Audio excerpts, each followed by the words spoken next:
saya Habib itu Masya Allah waktu tsunami, Alhamdulillah ada Habib Rizik Syihab. Beliau bawa itu murid-muridnya, itu jenazah yang udah usianya 3 hari, udah seminggu.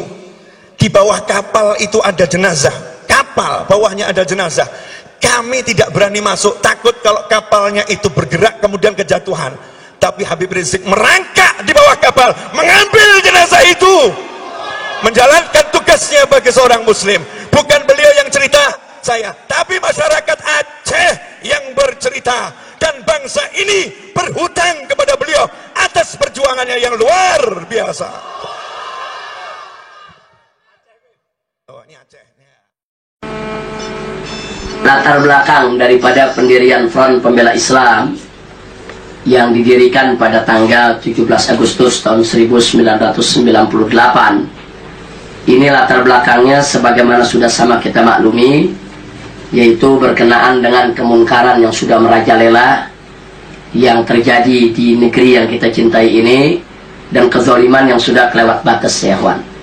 Ya, sebetulnya para pendahulu kita dari dulu juga mereka sudah banyak yang menegakkan amar ma'ruf nahi munkar. Akan tapi kita lihat memang ada sebagian ulama-ulama kita di dalam menegakkan amar ma'ruf nahi munkar, mereka banyak single factor, sendiri-sendiri. Sehingga kekuatan mereka ini bisa dilibas oleh musuh-musuh mereka dengan mudah, ya kawan. Nah, sehingga kami di Front Pembela Islam ini mencoba untuk menyatukan ulama-ulama yang selama ini berjuang sendiri-sendiri, tapi yang punya visi dan misi sama, yang memang mereka punya ketegasan sikap dan siap turun ke jalan untuk memerangi kemunkaran.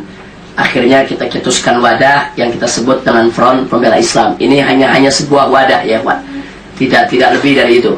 Dan kenapa disebut front? Karena kita berharap supaya organisasi ini mampu memposisikan diri selalu ada di barisan terdepan di dalam membela agama dengan segala macam upaya.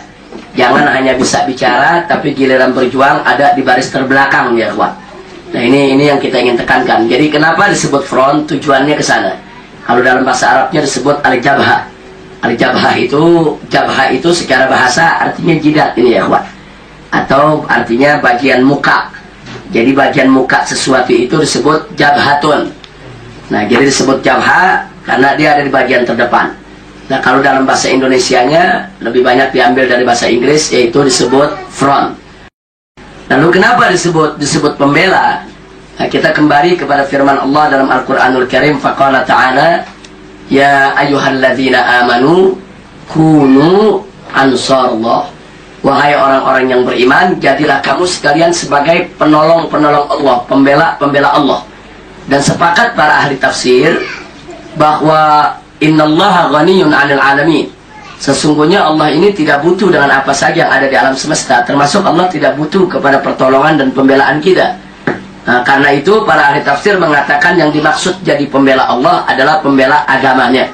Yang dimaksud menjadi penolong Allah adalah mereka-mereka yang menegakkan syariat yang diturunkan Allah kepada Nabi kita Sayyidina Muhammad sallallahu alaihi wasallam. Nah, jadi artinya kenapa disebut pembela Islam? Kita berangkat dari ayat yang kita bacakan tadi.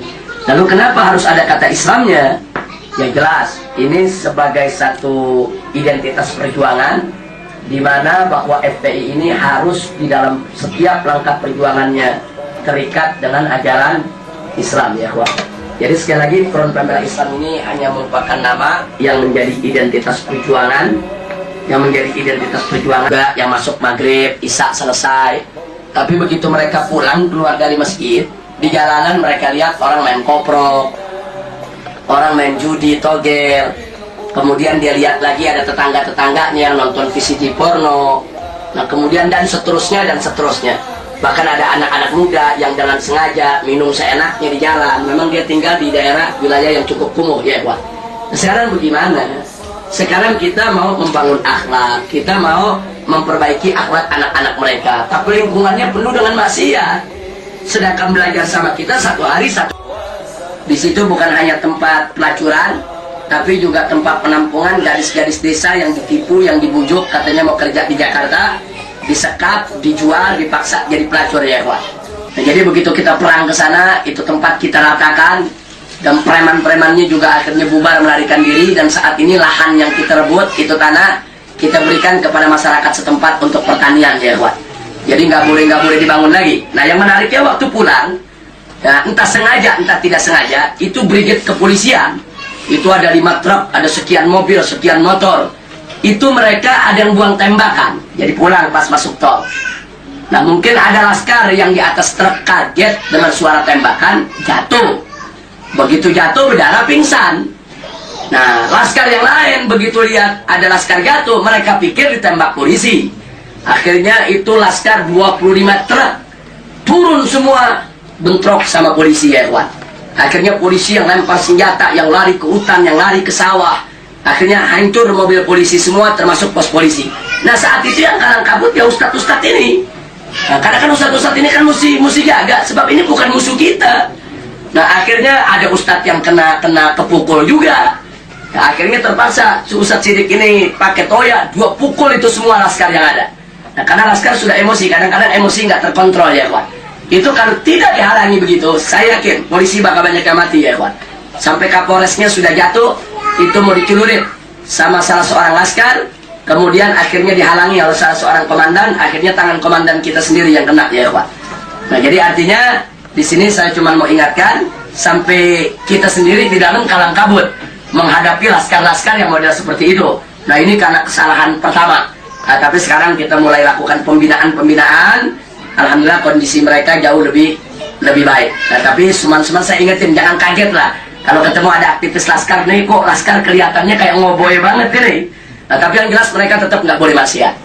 Kalau kita dapat laporan ada laskar yang mabok, laskar yang judi, nah siapapun orangnya akan kita tindak dengan keras. Nah jadi artinya laskar tetap standarnya nggak boleh maksiat. Tapi kalau dari sikapnya ya masing-masing laskar sesuai dengan latar belakangnya ya Pak. Jadi Anda jangan kaget kalau ada laskar dari mulai leher sampai mata kaki tato semua badannya. Dulunya dia memang preman, tapi begitu dia tobat, dia tidak mau judi, dia tidak mau ini, nggak boleh kita tutup. Allah tidak pernah menutup pintu tobat ya. Wahai Rasulullah, apakah kita nanti akan ikut binasa, ikut celaka, ikut terkena bencana? Wafina solihun. Sedangkan di sekitar kita, di tengah-tengah kita masih banyak orang yang soleh, masih banyak kiai, masih banyak ulama, masih banyak habaib, masih banyak ustadz, masih banyak orang yang sholat, masih banyak orang yang taat. Apa nanti mereka juga semua kena bencana? Akhirnya Nabi menjawab dengan satu jawaban yang singkat, padat, ringkas, jelas, di mana beliau katakan, "Na'am, idza kathural khabath." Kata Nabi, ya, artinya ya, bahwa nanti bencana itu akan kena semua umatnya, tidak peduli mau yang jahat maupun yang baik ya kawan, semua akan kena. Idza kathural khabath, kalau kebejatan sudah merajalela.